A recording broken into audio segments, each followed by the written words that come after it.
কিন্তু কথা হলো এই তারপরে যতগুলো লোক আছে আমার বিরুদ্ধে যা প্রোপাগান্ডা করেছে, হ্যাঁ, সেটা কল্পনার অতীত। হ্যাঁ, সেই জন্য দেখুন এই কথা আমি বলছি, মহারাজা জগদীবেন্দ্রনাথ বাহাদুর ভারতবর্ষ সারা পৃথিবীকে স্বাধীন করে দিয়েছিল, বুঝলেন। আজকে যদি মহারাজাকে ভারত সম্রাট বানানো হতো তাহলে না আজকে হিন্দুস্তান হতো না পাকিস্তান হতো। আর যেগুলো বিরোধ করেছে তারে মা বোনদের কোটি কোটি মা বোনদের ইজ্জত গেছে। হ্যাঁ, এদের দূরদর্শিতা আছে। আর আমার মহারাজাকে নিজের প্যালেসে থাকতে দেয় নাই, ইলেকট্রিক কাটে দিছে, জল কাটে দিছে, বুঝছেন। মহারাজা যে সারা পৃথিবীকে স্বাধীন করে দিল, সমস্ত পৃথিবীর দেশ। আচ্ছা তোমরা চিন্তা করে দেখো, মহাত্মা গান্ধী নেহরুর আন্দোলনে ভারতবর্ষ স্বাধীন হয়েছে, বাকি রাষ্ট্রগুলো কেউ স্বাধীন হলো? মানে কোন মহাত্মা গান্ধী ছিল, কোন নেহরু ছিল? ওই জন্য আমার মহারাজা চার্টার অফ অ্যাক্ট যুদ্ধ করার পরে, নানের সাথে যুদ্ধ করার পরে হিটলার এবং আজাদিন ফৌজকে ডিস্ট্রয় করেছে। হ্যাঁ, এই আজাদিন ফৌজ নেতাদের বাপের তাগত আছে নাকি অর্গানাইজ করে ফৌজ বানায়? সব ভারত ব্রিটিশের সৈন্যটা, ব্রিটিশের সৈন্য।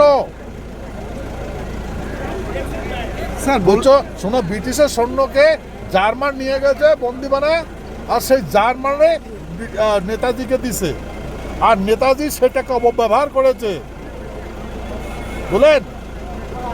কিন্তু আমাদের পূর্বপুরুষে মহারাজা জগদীবেন্দ্রনাথ বাহাদুর কোনো আজাদিন ফৌজকে দণ্ড দেয় নাই।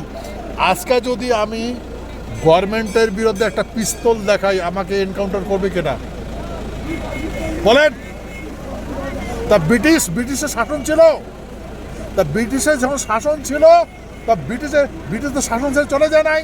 তো সেই ব্রিটিশের বিরুদ্ধে যে আজাদিন ফৌজ গান ধরেছে, বন্দুক ধরেছে, তাদের স্ট্যান্ড হ্যান্ড কেন দিল না? মৃত্যুদণ্ড কেন দিল না? তাদের কাছতে দিল কেন?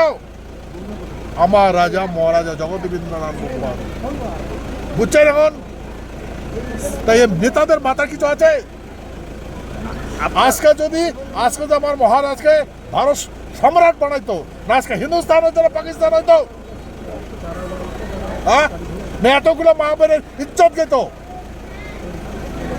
হ্যাঁ, আপনাদের যে দাবি ছিল রাজ্য ফিরিয়ে দেওয়ার, সে দাবির কি খবর, কি পরিস্থিতি রয়েছে? দেখুন আমাদের দাবি না রাজ্য ফিরে দেওয়ার, গভর্নমেন্টের কমিটমেন্ট আছে, সন্ধি আছে, টিটি আছে, আপনার টিটি পড়ে দেখেন। কিন্তু কথা হলো আমরা দুর্বল হয়েছি, সেই জন্য ওরা চুক্তিও মানে না, ইন্টারন্যাশনাল চুক্তি ওটাও মানে না, ওরা সংবিধানও মানে না, সংবিধান বহির্ভূত কাজ করতেছে।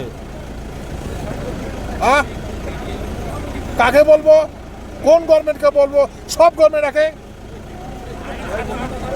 বুঝছেন। স্যার বললাম আজকে উত্তরকন্যায় একটা প্রশাসনিক সভা ছিল, সেখানে কি আপনি ডাক পেয়েছিলেন?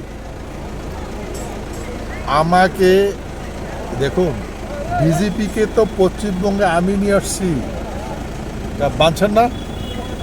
আপনার মাধ্যমে বলছি, বিজেপিকে আমি নিয়ে আসছি পশ্চিমবঙ্গে, উত্তরবঙ্গে। আর সরকার হয়েছে আমাকে কুত্তাকে পুছে, আমাকে পুছে না। আর আমি কথা বলি একটা, আমার সঙ্গে অন্যরকম ইয়ে করে, অন্য প্রোপাগান্ডা করে। তবে কার কথা ধরবো, কার কথা বিশ্বাস করবো, এরকম করে আমাকে ডিস্ট্রয় করে দিয়ে। স্যার কোথাও কি খারাপ মনে হচ্ছে, খারাপ পাচ্ছেন? ভাই আমি বেঁচে আছি শুধু বাবা মার দয়ায়, বুঝছেন। কিন্তু ভাই বেঁচে তো আছি, হ্যাঁ, সময়ের সংকেতে তুমি সব বুঝতে পারবে। ধন্যবাদ। স্যার বললাম এই যে আপনার এই এত বড় একটা মঞ্চে একটা সভা রইলো, এই সভাকে আগামী দিনে যে আপনাদের যে সংগঠন, সেই সংগঠনের প্রভাব ফেলার জন্য কি এই সভা কি বলবেন?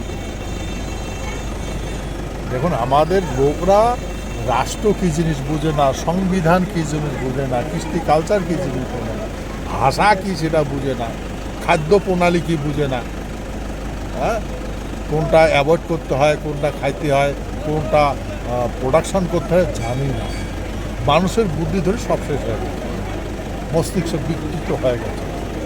সেই জন্য এখন এদের নিয়ম এরকম।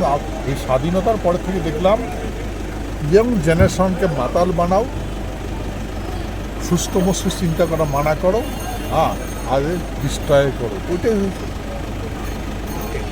Thank you. Thank you sir.